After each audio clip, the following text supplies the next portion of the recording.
모든 만물은 시작과 끝이 있습니다. 나무도 자랐다가는 반드시 고목이 되는 시간이 오고, 꽃도 피었다가는 지는 날이 옵니다. 사람도 이 태어난 날이 있기에 반드시 죽음의 시간도 오는 겁니다. 주님도 이 종말의 때가 있음을 우리에게 말씀하셨어요. 이 땅의 모든 생명체는 영원이라고 하는 게 없는 거예요. 그래서 마태복음 24장 32절에 무화과 나무의 비유를 배우라. 그 가지가 연하여지고 잎사귀를 내면 여름이 가까운 줄을 알라. 때를 알라는 겁니다. 주님은 이 땅에 오셔서 3년 동안 복음을 전하시면서 이제 자신이 십자가의 죽음을 바라보셨어요. 그래서 십자가의 죽음을 말씀하시고 또 다시 살아날 부활을 말씀하시면서, 그리고 내가 이 땅에 다시 온다, 재림을 약속하셨습니다. 여러분, 주님이 재림하기 전 일어날 징조들이 여러 모양으로 나타난다는 거예요. 기후로 나타나고, 해와 달과 별들이 흔들리는 무질서에서 나타나고, 그런가 하면 특별히 우리의 신앙에서 거짓 선지자가 많이 나타난다, 주의하라. 또 불법이 성황하는 때가 온다, 거짓 그리스도가 나타나서 너희들을 미혹을 하니까 주의하라고 하셨어요. 뿐만 아니라 어느 시대와 같은 관이 노아의 때와 같다라고 말씀했습니다. 홍수전 노아가 방주에 들어가기 전까지 사람들은 먹고 마시고 즐기고 시집가고 장가가고, 즉 세상에만 취해서 홍수가 나서 다 멸하기까지 그들은 깨닫지를 못했다. 방주문이 닫혀서 홍수로 심판이 내리는 그 시간까지도 세상에 취해 깨닫지 못했다. 인자의 임함도 이와 같으리라 라고 하는 말씀을 하시면서, 주님은 내가 천사장의 나팔소리와 함께 다시 이 땅에 재림하는 그날에 40절에 이렇게 말씀합니다. 그때에, 내가 올 그때에 마치 두 사람이 밭에 있음에 한 사람은 데려감을 받고 한 사람을 버려둠을 당한다. 또 41절에는 두 여자가 맷돌을 갈고 있는데 한 사람은 데려가고 한 사람을 버림을 받는다. 두 사람이 잠을 자는데 하나는 그냥 남아있고 하나는 들림을 받는다는 거예요. 이게 뭡니까? 모든 것이 주님이 오실 때는 구별이 된다. 구별. 여러분, 구원받지 못한 자와 구원받은 자가 구별이 됩니다. 이 땅에 남은 자와 들림받은 자가 구별이 됩니다. 알곡과 추수 때가 되면 쭉종이가 구별이 되듯이 육에 속한 자와 영에 속한 자가 구별이 된다는 거예요. 그러면 우리 그리스도인들은 어떻게 살아야 되는 것인가? 우리는 지금 마치 추수 때와 같은 이 종말적 시대에 살고 있다고 하는 것을 깨달아야 됩니다. 예수님의 경고를 잘 들어야 돼요. 이것이 지혜로운 성도이며 복 있는 자다라고 했습니다. 그래서 오늘 말씀에는 주님이 이 땅에 재림을 약속하시면서 내가 올 그때까지 너희들은 세 가지를 잘 지키라고 경고를 하셨어요. 그 하나는 무엇보다 깨어 있으라 라고 하는 경고입니다. 오늘 42절에서 43절을 함께 읽겠습니다. 그러므로 깨어 있으라. 너희 어느 날에 너희 주가 임할는지 너희가 알지 못함이라. 너희도 아는 바니 만일 집주인이 도둑이 어느 시간에 올 줄을 알았다면 깨어 있어서 그 집을 뚫지 못하게 막았을 것이다 했습니다. 깨어있으라, 깨어있으라, 너희가 알지 못함이라. 마치 도둑이 집을 뚫고 어느 경점에 올지 모르는 것처럼 어느 시에 우리 주님이 반드시 다시 오시는데 언제 올지 모른다는 거예요. 여러분, 도둑은 사람들이 있고 왁자지껄하는 시간에 오는 게 아니라 잠든 시간에 온다는 거예요. 사람들의 소리가 집안에서 들리고 있는데 도둑이 올 수는 없어요. 우리 영적 생활도 마찬가지예요. 그래서 주님은 내가 어느 때 올지 모르나 마치 도둑같이 온다. 너희는 깨어있으라, 깨어있으라. 이게 경고예요. 깨어 지키고 있는 자를 우리는 파수꾼 이렇게 말합니다. 깨어있다는 말은 어떤 육체적인 의식만이 아니에요. 우리에게는 정신세계, 영적인 세계도 마찬가지라는 거예요. 그래서 이런 말이 있습니다. 우리 육체가 잠이 들면 물질을 도둑을 맞고, 이 사상이 잠이 들면 나라를 도둑 맞는다는 걸 뺏기고, 우리의 신앙이 잠이 들면은 영혼이 도둑 맞는다는 말이 있습니다. 그렇습니다. 성경에도 잠든 사이에 원수가 가라지를 덧뿌리고 갔다 그랬습니다. 우리는 신앙의 파수꾼입니다. 정신을 차리고 오늘도 깨어있는 파수꾼의 사명을 다해야 된다 이 말입니다. 지금은 사순절입니다. 깨어 기도하면서 우리가 하나님의 보좌 앞으로 더 가까이 나가서 저 하늘에 열린 성전 안에 언약궤를 바라볼 수 있어야 되는 거예요. 여러분, 이 언약궤는 하나님의 임재입니다. 거기에는 아논의 쌍난 지팡이가 있고 생명이 들어있고, 광야길을 걸어갈 때에 살렸던 만나가 있고, 이스라엘 백성들의 가는 길에 길잡이게 된 십계명이 있었어요. 그래서 이스라엘 백성들은 광야를 지나갈 때 이 언약궤가 머무르면 그 언약궤 위에서 불기둥이 솟아요. 그러면 12지파가 세 지파지 동서남북에서 진을 칩니다. 텐트를 치고 머물면서 모두가 언약궤를 향해서 동서남북 어디에 있든지 그곳을 향해 방향을 정하는 거예요. 그 언약궤는 곧 하나님이에요. 오늘 우리 이 사순절에 저 하늘을 열어 바라보면서 열린 하늘의 성전에 언약궤를 바라보는 그런 신앙 되기를 주의 이름으로 축원합니다. 여러분, 또한 성도는 그래서 늘 이 세 가지 파수꾼이라고 생각해야 돼요. 이 파수꾼은 보초예요. 바로 지키는 자를 파수꾼이라고 그래요. 무엇보다 성도는 영적 파수꾼임을 잊지 말아야 합니다. 우리 코로나의 이후로 지금 영적인 잠이 들어있지는 않습니까? 여러분, 자신의 신앙이 깨어있다고 생각돼요? 많은 사람들이 그래요. 처음에는 부담이 되고 그랬는데 수요일날 안 가는 게 편해요. 철이 안 가는 게 편하고, 주일날 한 번 나오는 것도 그것도 부담이 된대.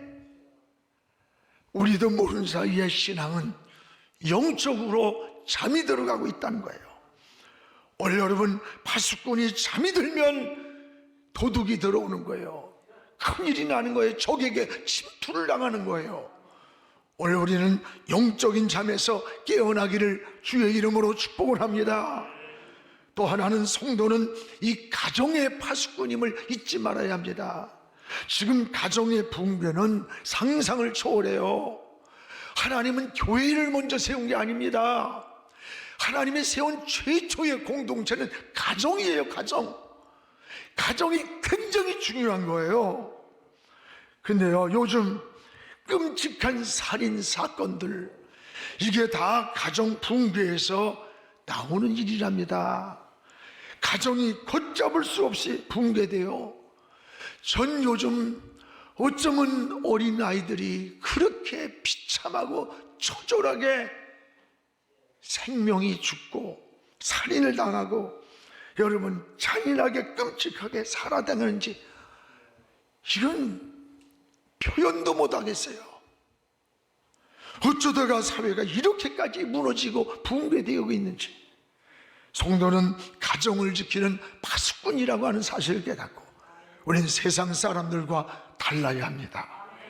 또한 우리 성도들은 이 민족을 지키는 파수꾼이라는 것을 잊지 말아야 됩니다. 오늘 우리는 3.1절 예배를 드리고 있지 않습니까? 지금 북한에서는요, 이미 핵을 다 보유하고, 그리고 그 핵 보유국임을 전 세계가 인정해달라고 막 혈안이 되어 있어요.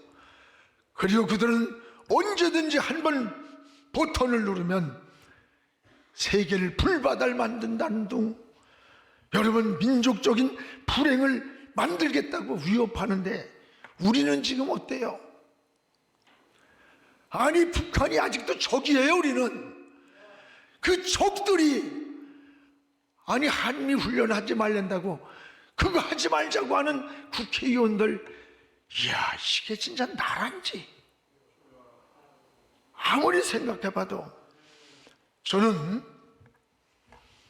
제 사명이 생명 있는 날까지 저 북녘 땅에 복음을 전하고, 이게 저의 사명으로 알아요. 그러나 남북 관계는 어떤 경우라도 비핵화를 전제로 이루어져야 함께 사는 길이에요. 한쪽에 핵을 가지고 있으면 그건 살 수가 없는 거예요. 여러분, 이것은 정치적 문제나 경제적 문제가 아니에요. 안보라는 것은 생존에 관계된 문제예요. 살지 않으면 죽는 거예요. 그래서 국력이 힘이 있어야 되는 거예요. 힘이 있으면 우리가 원하는 평화를 만들 수 있다는 거예요. 그러나 힘이 없으면 평화를 구걸하는 거야, 구걸. 힘이 없으니까. 여러분, 우리를 위해서 누가 지켜주겠어요? 나라를 36년 동안 빼앗겼던 이 민족을 생각해 보세요. 성도 다 뺏기고, 공출해서 농사진 거 뺏기고, 그 어린 소녀들은 정신대로 끌려가서 성놀이개가 되었고, 그래도 힘이 없기 때문에 아무 말도 못하고 비참하게 살던 게 우리 역사 안에 있는 거예요. 여러분, 누가 우리 지켜주는 거 아닙니다. 우리 국민이 하나가 돼야 돼요. 여야가 아니에요. 이것은 생존의 문제예요. 그래서 우리 그리스도인들은 신앙을 지키고 가정을 지키고 나라를 지키는 파수꾼이다 라고 하는 마음을 늘 가지고 하는 게 기도드려야 되는 겁니다. 성경에 보세요. 이 잠이라고 하는 게 여러분 무의식 상태, 자기를 관리할 수 없는 상태야. 잠들었다 실패한 사람들이 많이 나오잖아요. 사울은 전쟁을 하다가 잠이 들었을 때 적이 와서 그 옆에 물병을 빼앗아 가지고 왔어요. 이게 뭐냐? 죽음이에요, 죽음. 삼손은 들릴라의 품에서 잠들었다가 두 눈을 잃었어요. 제자들은 기도하라고 그렇게 깨웠는데 피곤하다는 핑계로 잠들었다가 모두 주님을 버리고 후회하는 인생을 살았어요. 유도고는 마지막 바울의 설교를 듣던 사람들이 눈물을 흘리며 집중하는 그 시간에 창가에 걸터 있다가 졸았어요. 걸터 있으면 조는 거예요. 졸다가 떨어졌어요. 여러분, 우린 이런 것이 우리에게 주는 신앙적인 거울이 아닙니까? 우리가 영적으로도 깨어있지 못하고 잠든 사이에 원수 마귀는 마치 도둑처럼 들어와서 우리의 이 영과 육을 공격하고 파괴하고 있다는 것을 깨닫기를 주의 이름으로 축원합니다. 지금 우한 코로나로 인해서 교회마다 기도 모임이 막혀 있어요. 은혜의 통로가 막히고 주일 예배도 무너져 가면서 영적 잠이 들어가고 있는 것이, 이게 더 큰 코로나보다 더 무서운 위기인 겁니다. 여러분, 사순절을 보내면서 무엇보다도 우리 모두가 이 영적인 신앙의 잠에서 주님이 깨어있으라는 경고처럼 영적 신앙이 깨어있기를 주의 이름으로 축복을 합니다. 또 하나는 주님 내가 다시 온다. 그러면서 준비하고 있으라 라고 하는 경고입니다. 준비하고 있으라. 우리 44절을 같이 읽겠습니다. 이러므로 너희도 준비하고 있으라. 생각하지 않은 때에 인자가 오리라. 준비하고 있으라. 주님이 언제 올지 모르기 때문입니다. 여러분, 기회는 준비된 자만이 그 기회를 잡을 수 있는 거예요. 인생의 가장 중요한 게 저는 준비성이라고 생각해요. 기회가 찾아왔을 때 준비되지 않은 사람은 그 기회가 지나가는 거예요. 잡을 수 있는 기회가 준비가 안 됐기 때문에. 원래 여러분, 기업도요 마찬가지예요. 지금 뭐 잘 된다고 안주하거나 3년 5년도 못 가서 그러다간 그대로 무너지고 도태합니다.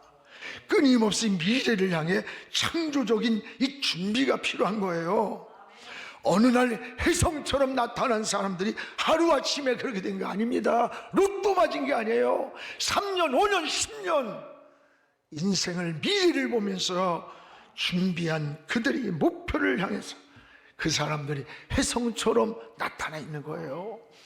성경도 하나님은 의욕만 가진 자를 쓰는 게 아닙니다. 준비된 자를 쓰는 거예요. 모세를 쓸 때 보세요. 저 왕궁에서 그를 40년, 저 미디안 광야에서 40년, 80년을 그를 준비해서 이스라엘 민족을 이끌고 나가는 40년의 역사를 그에게 맡긴 거예요. 예수님의 제자들도 보세요. 3년 동안을 무섭게 주님이 훈련하고 그들을 교육해서 세계 복음화의 불씨를 만든 겁니다. 이번에 우리 학생들이 아주 그 명문 대학에 참 많이 들어갔어요. 올해 굉장히. 여러분, 좋은 대학을 가기 위해서 하루아침에 몇 달에서 되는 게 아니에요. 벌써 중학교 때서부터 이게 준비된 겁니다. 그냥 되는 게 어디 있습니까? 미련함과 지혜로움의 차이가 뭡니까? 준비성에 있는 거예요. 우리도 지금 뭐 철야하고 금식하고 새벽 기도하고 작정 기도하고 막 교회 목사가 들먹잖아요. 그러다고 목사님 어쩌면 지치지도 않고 그렇게 들먹습니까? 그래. 여러분, 이게 당장 현실에 무슨 큰일이 나서가 아니에요. 현재의 문제가 아니라 마치 저축하는 신앙과 같은 거예요. 준비된 기름과 같은 거예요. 여러분이 저축된 사람은 위기가 올 때 그것을 가지고 위기를 해결하는 거예요. 하나님은 준비된 그릇만큼 우리에게 채워주는 분이에요. 요한계시록 4장에 보면 저 엘리사의 생도가 죽었어요. 근데 빚을 너무 많이 진 거야. 빚쟁이들이 와서 난리가 났어. 그 생도의 부인이 엘리사를 찾아와서 이거 어떻게 하면 됩니까? 라고 하니까 엘리사가 저 동라에 가서 네가 빌릴 수 있는 것만큼 그릇을 빌려와라. 그릇을 빌려오고 거기에 기름을 부으라 그랬어요. 빌려온 그릇만큼 기름을 붓는데 그릇만큼 다 찼으니까 기름이 그쳤더라. 빌려온 그릇만큼 찼던 거예요. 여러분의 준비한 그릇만큼, 준비한 인생만큼 여러분이 가치 있게 쓰이는 거예요. 준비된 자를 쓰는 겁니다. 여러분, 자녀들에게도 어려서부터 꿈을 준비시키세요. 인생의 목표를 준비시키세요. 이런 말 있잖아요. 10대에는 꿈을 꾸게 만들 꿈에, 20대는 그 꿈을 준비하게 만들고 30대가 되면 영향력을 발휘하게 하라는 거예요. 그렇습니다. 사람은 무엇이 되기 전에 내가 무엇이 되겠다라고 하는 여러분 꿈이 준비되어 있어야 되는 거예요. 우리 교회도 우리와 다음 세대를 위해서 지금 새 성전을 준비하는 거예요. 나 혼자의 목회의 끝이라고 하면 내가 여기서 더 이상 뭘 준비해? 그러나 우리 교회는 우리 세대가 아니에요. 10년, 20년, 30년, 50년 주님이 오실 때까지 여러분 다음 세대를 위해서 진행형이 돼야 되는 거예요. 이게 꿈이에요. 그래서 우리는 다음 세대를 위해 우리는 세상을 떠날 때 여러분 보험으로 해서 찾을 수 있는 그런 한 구자씩 1,404구자 100억을 다음 세대 비전 헌금으로 준비하고 있잖아요. 많은 성도들이 참여하고 있어요. 너무 감사해요. 근데 이 코로나로 인해서 동참하지 못하는 분들도 있는데 여러분 우리 다음 세대를 위해서 함께 다 동참하시기를 바랍니다. 우린 진행형이에요. 희망이 있는 거예요. 여러분 가난하고 힘들어도 내일의 희망이 있는 사람은 절망하지 않아요. 가정도 개인도 나라도 마찬가지입니다. 올 여름 준비하는 자가 되기를 주의 이름으로 축원합니다. 또 하나 주님은 너희는 어떻게 살아야 되는 줄 아느냐? 충성되고 지혜 있는 자로 살라는 거예요. 오늘 45절을 우리 같이 한번 읽겠습니다.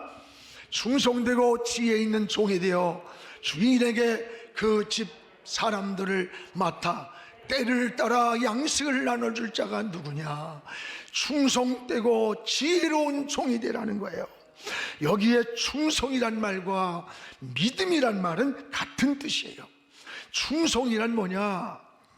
믿을 수 있는 사람, 신뢰할 수 있는 사람, 맡길 수 있는 사람, 신실한 사람이란 뜻이 충성이란 뜻이에요. 근데 이 충성이란 말을 피스토스라고 그래. 근데 믿음이란 단어도 피스티스라 그래. 이것은 단어의 어원이 같은 거예요. 어원, 뜻이 같은 거예요. 그러니까 믿음과 충성은 믿을 수 있는 사람, 신뢰할 수 있는 사람, 신실한 사람, 맡길 수 있는 사람, 이게 충성이고 믿음인 거예요. 그래서 믿음의 가장 중요한 것은 충성이 동반해야 돼요. 동반. 충성과 믿음은 같은 거예요. 사랑하는 여러분, 오늘 주님은 충성되고 지혜로운 종이 되라 말씀하는 거예요. 예수님은 천국 복음을 전하기 위해서요 많은 일꾼이 필요했어요. 그때의 말 잘하는 정치가 또는 무슨 글 잘 쓰는 문필가를 부르지 않았어요. 그 많고 많은 사람들 가운데 우직하고 진실했던 어부였던 베드로를 불러서 수치자를 삼은 거예요.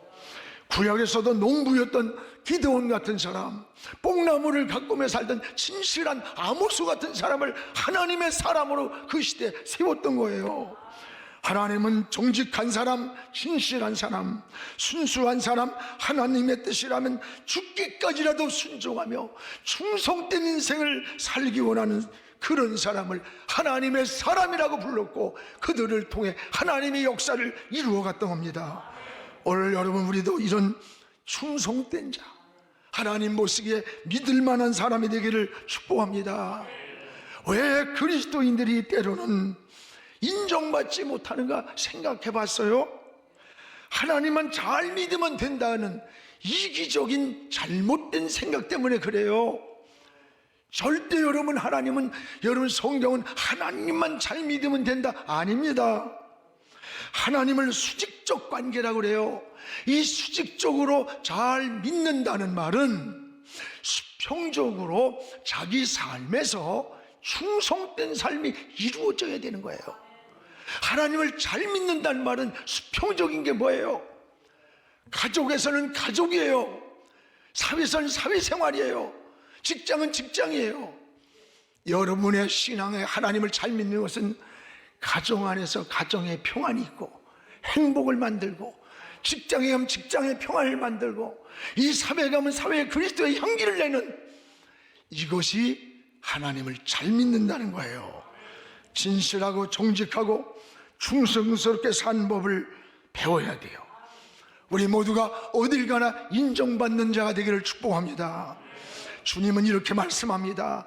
반드시 결산의 시간이 있다. 결산의 시간이 반드시 있다. 너 그걸 잊지 말라는 거예요.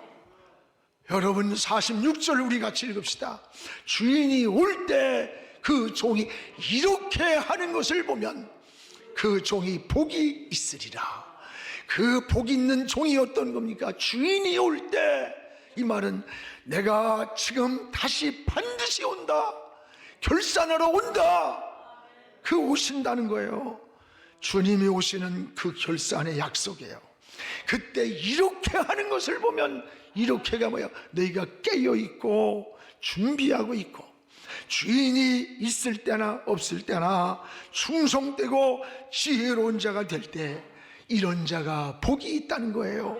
그렇습니다. 사랑하는 성도 여러분, 지금 우리는 사순절을 지나고 있어요. 특히 여러분 기도하는 시간이에요.